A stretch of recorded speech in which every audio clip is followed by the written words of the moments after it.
Bonsoir et bienvenue sur boursicoté.com pour cette analyse technique Forex et matières premières, avec donc suite à la forte hausse constatée sur la paire de devises euro-dollar hier, eh bien, nous avons une phase de stabilisation ici au-dessus du support des 1,1238 puisqu'il s'agit désormais d'un support. Eh bien, les cours viennent ici marquer, donc nous étions ici sur cette bougie en hors-bol hier, eh bien, viennent marquer une phase de neutralisation très court terme que l'on peut constater d'ailleurs sur les indicateurs avec une sortie ici du stochastique de sa zone de surachat ainsi que le RSI, donc il s'agit d'un signal de consolidation, au moins vers un retour ici des 1,1238, accompagné du MACD. Donc le signal ici est assez puissant, le RSI est connu pour, en sortie de ces zones ici de surachat,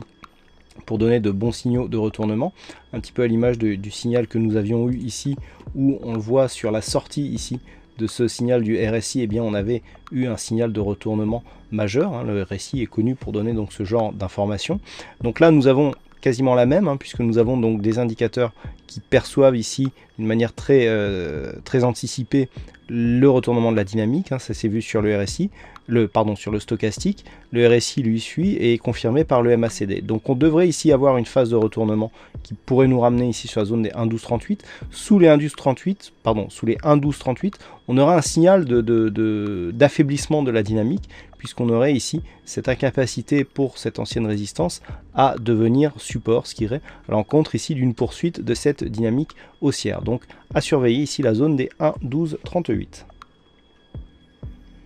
Une petite vue d'ensemble pour bien cerner toutes les problématiques de cette paire de devises dollar-yen, sur laquelle nous avons ici une attaque de cette zone de support des 100.83, zone ici horizontale qui avait déjà été attaquée mais qui avait résisté lors du précédent mouvement court moyen terme. Ici l'attaque est en train de se préciser, puisqu'en se rapprochant nous pouvons constater ici, suite à de multiples tests de cette zone horizontale, une cassure ici avec accélération. On attaque bien ici la bande de Bollinger inférieure avant un retour sur la moyenne mobile 20 exponentielle, c'est très net ici. Et donc cette moyenne mobile qui, même si l'attaque ici a été agressive, un petit peu comme sur le niveau des 100.83, eh bien joue bien son rôle de résistance, puisque nous avons une confirmation de retournement à la baisse suite à ce contact. Donc actuellement nous sommes dans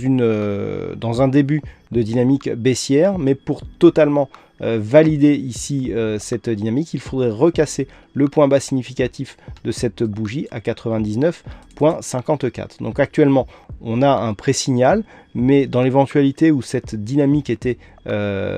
confirmée à la baisse, eh bien je vous rappelle que l'objectif se situe sur cette prochaine zone de support, je parle d'objectif moyen terme bien sûr, à 96.63 yens pour 1 dollar.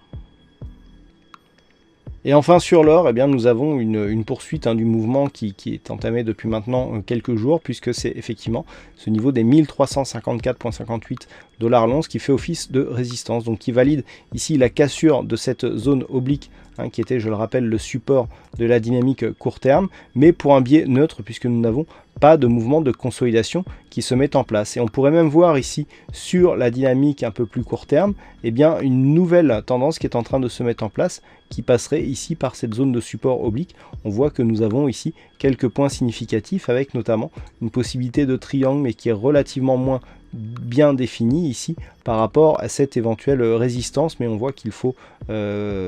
étêter un petit peu les sommets pour atteindre ici le troisième niveau. Donc pour l'instant on a plus d'assurance sur le support que sur la résistance. Toujours est-il que même si nous étions dans l'éventualité d'un triangle, je rappelle que le triangle étant une figure de continuité, eh bien nous aurions une probabilité plutôt positive d'avoir une poursuite du mouvement au-delà des 1371,50 $ l'once, donc en ce qui concerne l'or. Donc tant que nous n'avons pas une rupture des 1309,75, eh bien l'or, d'un point de vue de sa tendance court et moyen terme, se situe dans une dynamique haussière.